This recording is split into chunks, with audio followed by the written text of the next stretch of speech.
Dear students, आज का हमारा टॉपिक है static scope of variables in PHP. इससे पहले हमने वेरिएबल्स का लोकल एंड ग्लोबल स्कोप देखा था। आज हम देखते हैं स्टैटिक स्कोप।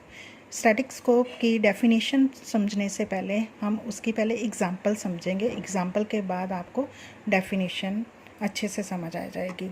सबसे पहले हमने पीएचपी का कोड लिया, टैग, इसके अंदर फंक्शन टेस्ट फंक्शन के अंदर हमने एक वेरिएबल ले लिया ए वेरिएबल और उसको इनिशियलाइज क्या करवा दिया 0। बाय डिफ़ॉल्ट जो वेरिएबल होते हैं इनका स्कोप क्या होता है, हमारे पास लोकल स्कोप होता है। लोकल स्कोप का मतलब क्या है कि इसका लाइफ टाइम इस ब्रैकेट से शुरू होकर इस ब्रैकेट तक ही रहेगा। इसके बाद इस वेरिएबल को आप एक्सेस नहीं कर पाएंगे। ये हमने लोकल वेरिएबल के स्कोप के अंदर पहले से ही इसको देखा हुआ है।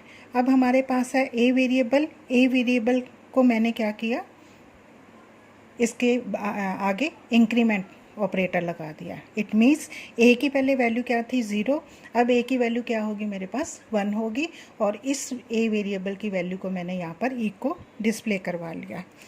फंक्शन के अंदर फंक्शन ख़त्म हो गया।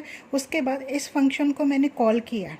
जब मैंने इस फंक्शन को कॉल किया तो ये यहाँ पर गया, ए की वैल्यू 0 है और उसको प्लस ए की वैल्यू कितनी होगी 1 और उसको क्या करवा दिया, इको करवा दिया। तो इसकी आउटपुट क्या आएगी मेरे पास 1 आएगी। ठीक है। नेक्स्ट टाइम फिर से इसी फंक्शन को मैंने दोबारा से कॉल किया तो अब इसका स्कोप मेरे पास एक ही टाइम था। अब ये वेरिएबल क्या है, मेमोरी में डिलीट हो गया। दोबारा से जब मैंने इसको वेरिएबल को इस फंक्शन को कॉल की तो दोबारा से मेरे पास ए की वैल्यू क्या आएगी 0 आएगी। उसको फिर से मैंने +1 कर दिया और उसको इको करवा दिया तो वैल्यू फिर से मेरे पास इसकी आउटपुट क्या आ जाएगी 1 आ जाएगी। इसी तरीके से थर्ड टाइम फिर से मैंने किया, यही प्रोसेस दोबारा हुआ और इसकी आउटपुट क्या आ गई मेरे पास 1 आएगी। क्यों? क्योंकि इसका ए का जो मेरे पास बाय डिफ़ॉल्ट स्कोप है वो क्या है, लोकल है। तो इसकी वैल्यू मेरे पास ए की फंक्शन कॉल के बाद इसकी वैल्यू मेरे पास मेमोरी में से डिलीट हो जाती है। लेकिन अगर मैंने क्या करना है कि इसकी वैल्यू जो है वो मेरे पास सेव रहे।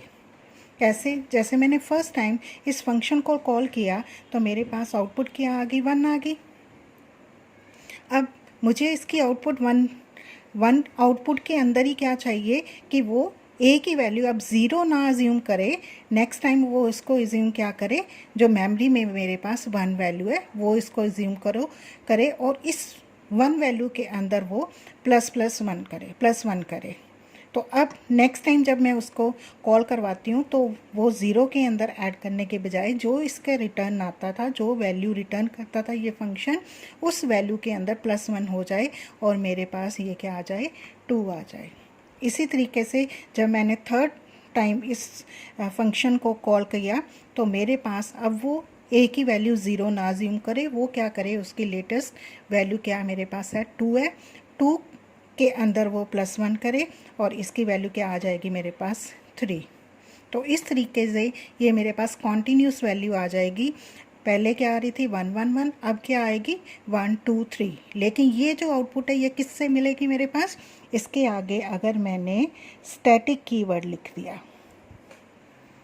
इस वेरिएबल को मैं क्या बना रही हूँ, स्टैटिक वेरिएबल बना रही हूँ, तो मेरे पास ये आउटपुट 1 1 की बजाय मेरे पास क्या आएगी 1 2 3, ये वाली आउटपुट आएगी। अब मैं अगर फोर्थ टाइम भी इसको मैं कॉल करवा रही हूँ फंक्शन को तो क्या होगा, वो इसकी वैल्यू 0 की बजाय क्या अज्यूम करेगा, वो 3 वैल्यू अज्यूम लेगा। ए की वैल्यू क्या होगी 3 के अंदर उसने +1 किया और वैल्यू आउटपुट मुझे क्या रिटर्न करवाएगा 4 रिटर्न करवाएगा। तो इसका मीनिंग क्या हुआ मेरे पास कि अगर मेरे पास वो कीवर्ड स्टैटिक है तो उसकी जो वैल्यू है वो मेरे पास सेव रहती है तब तक जब तक मैंने पूरा अपना प्रोग्राम ख़त्म नहीं कर लेती हूँ। अब हम इसकी डेफिनेशन देखेंगे। Static variable exist only in a local function scope.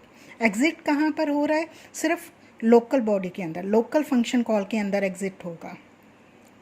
लेकिन it does not lose its values when program execution leaves it this scope. लेकिन इसकी वैल्यू जो है वो मेरे पास इसकी लूज़ नहीं होगी, वो मेरे पास सेव रहेगी। चाहे कि वो अपनी एग्जीक्यूशन, अपने स्कोप क्या कर रहा है, लीव कर रहा है। चाहे कि वो लोकल वेरिएबल था, यहाँ से उसने अपनी वैल्यू को लीव कर देना था, लेकिन अब वो क्या कर रहा है, उसी वैल्यू को वो क्या कर रहा है, सेव कर रहा है। It maintains its value between the function call. हर एक फंक्शन कॉल के अंदर अपनी वैल्यू को वो क्या कर रहा है, मेंटेन कर रहा है, सेव कर रहा है मेमोरी के अंदर। तो ये सिर्फ किसके थ्रू पॉसिबल है, थ्रू स्टैटिक कीवर्ड के थ्रू। अदरवाइज़ ये क्या है, मेरे पास लोकल बन जाएगा। अगर इसके आगे मैं स्टैटिक कीवर्ड लिख लेती हूँ तो इस वेरिएबल का स्कोप क्या बन जाएगा, स्टैटिक बन जाएगा। स्टैटिक का मतलब क्या है कि उसकी जो वैल्यू, वो जो हमारे पास फंक्शन की वैल्यू आ रही है, रिटर्न कर रहा है वैल्यू, वो वैल्यू मेरे पास सेव रहेगी अनटिल जब तक मेरे पास पूरे का पूरा प्रोग्राम फिनिश नहीं हो रहा। अगर मैं उस फंक्शन को मल्टीपल टाइम्स कॉल कर रही हूँ तो जो भी फंक्शन के अंदर, जैसे यहाँ पर मैंने +1 किया था, इंक्रीमेंट ऑपरेटर यूज़ किया था, तो हर एक बार उसकी जो रिटर्निंग वैल्यू थी उस वैल्यू के अंदर +1 हो रहा है। तो मेरे पास ये कॉन्टीन्यूस वैल्यू मिल रही है। अगर ये नहीं होता तो मेरे पास हमेशा वो फंक्शन क्या रिटर्न करवा रहा था, 111 रिटर्न करवा रहा था। Thank you.